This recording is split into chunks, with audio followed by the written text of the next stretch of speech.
Hi, and welcome to another one of our maintenance videos and how to take care of your water treatment equipment. In this short video, we will talk about maintenance of your brine tank, which is a tank that comes with your two tank softeners. Also, it could be a cabinet softener. We're talking about maintaining the brine and avoiding issues with its performance in the future that could affect your softener itself. First off, as you look down in this softener, we have a problem here in that the water level is higher than the salt level. We want to keep as much salt in the brine tank, this tank here, enough that it always covers the water. If it's not done that way, the salt can dissolve below the water level, and then when the water goes down, which it will, because we'll get to that in a second, it can form a false surface. It looks like it's full of salt, but it's actually hollow. And if it's hollow underneath, then your softener is not actually getting the brine it needs in order to do the cationic exchange that softens your water.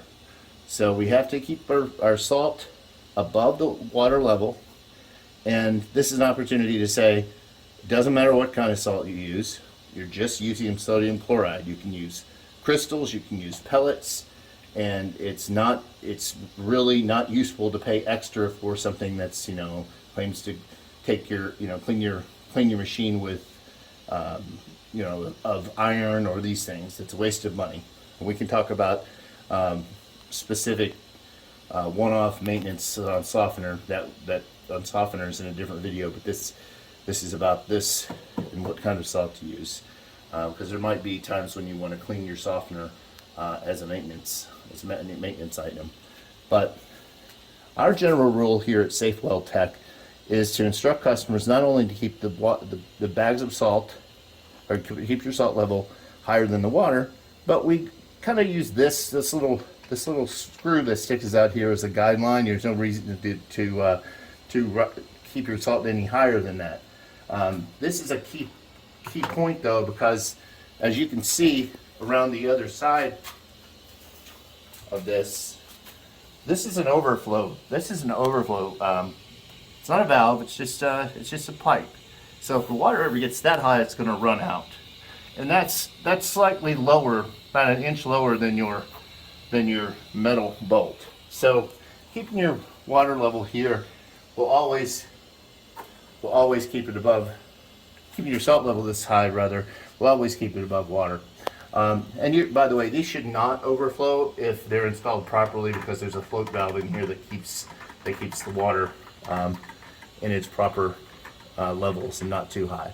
And the last thing to know is putting all this together is that when the softener runs, one of its functions is to take water, brine water, salt water, from the tank, but then its last step is actually put more water back in.